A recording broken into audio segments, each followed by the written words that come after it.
Howdy, welcome back to the shop. This little episode, we're going to be wiring this single-phase 220-volt motor for to be reversible with a switch. Click, click. Now, the wiring diagram is right here on the motor. Y'all can't read that, but it's right there. All motors that every motor I've ever seen, probably not all of them, but all motors I've ever seen have got a wiring diagram on the motor. Understanding the wiring diagram is not that difficult if you just kind of think about things. Now let me start, I guess, by saying this. Life hurts sometimes, and it hurts a lot more if you're stupid. So if you're stupid, don't try this at home. If you're smart, don't try this at home either. In fact, don't even do this. Just don't even watch this video, turn it off. Go eat some peanuts or something. So in a nutshell, this is the wiring diagram that's over there on that motor, drawn out to where I can actually show it on a video. So there is a Tango, I think it's a Tango 1 or maybe it's a Papa 2 wire that's wire nutted off in the diagram when you use 220. And I didn't show that just for the sake of clarity. So anyway, these are the leads coming out of the motor. This is line 1, line 2. Okay, so there's 220 volts in between this. You know, I live in the United States. It's the best country in the world, and it's the only country that does things right when it comes to electricity and the metric system, which is for French people and commies. So anyway, coming out of the motor, you've got Papa 1, Juliet 10, Tango 2, Tango 3, Tango 5, and Tango 4. And these run into basically 3 different junctions, and I'm going to call them junction 1, junction 2, and junction 3. Okay, junction 1 takes Papa 1 to line 1 directly. Junction 2 ties Juliet 10, Tango 2, and Tango 3 together. Junction 3 ties Tango 5, Tango 4, and line 2 together. Okay, in order to reverse rotation on this particular motor, and this is reasonably common, reasonably standard, in order to reverse rotation, you swap Juliet 10 and Tango 5.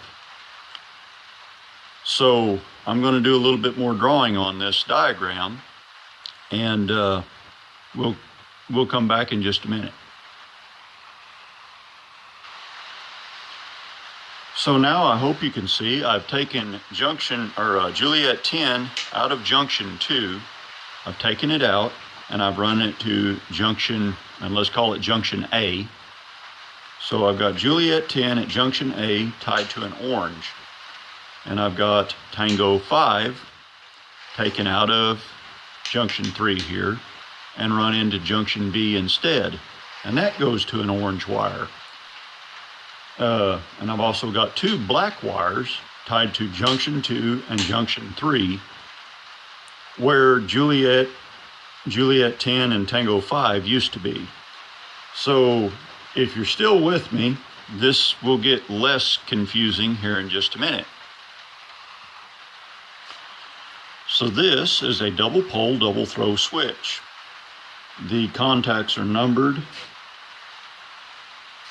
on this side: 1, 2, 3, 4, 5, 6. And there's a set of contacts in here. In this position here, it's closing from 2 to 3 and 5 to 6. In this position, it's closing 4 to 5 and 1 to 2. And depending on which set of contacts you've got closed, you're switching. Let's call this the A side on this side and the B side on this side. So you're switching from black A to orange A.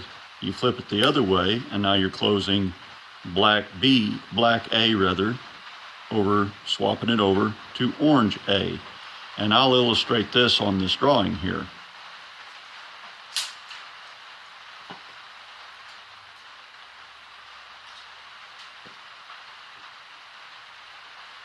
So now let's pretend my ink pen or my two markers here, my soapstone and my grease marker. Let's pretend those are the contacts in the switch.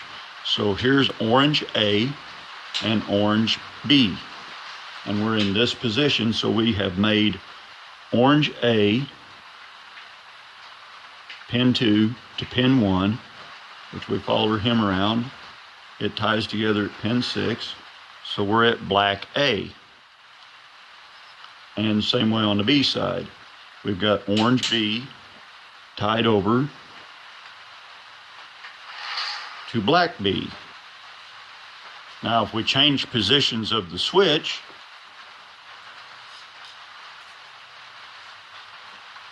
we have now basically reversed the polarity of over here.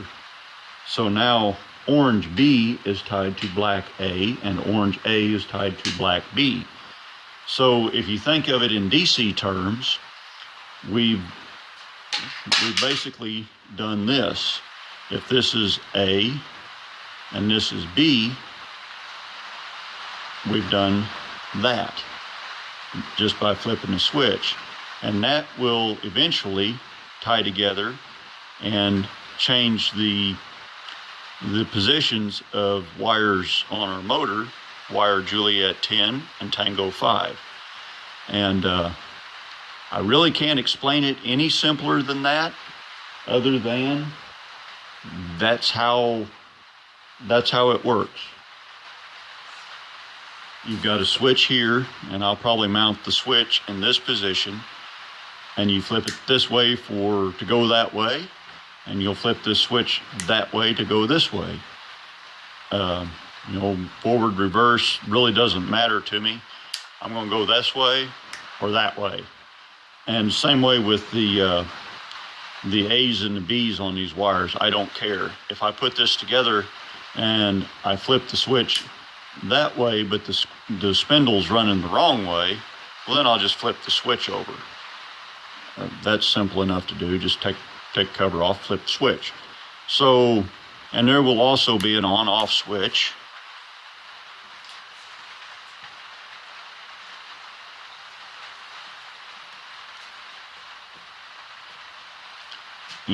Simple on-off, on-off. Just a plain Jane old simple switch. Now these switches are rated for about 15 amps. This is maybe a 1-horse motor, probably a 3/4 horse motor. So at 220 volts, it's getting pretty close to the max on this. But it's probably going to take it. If it don't, I will redo it in the future.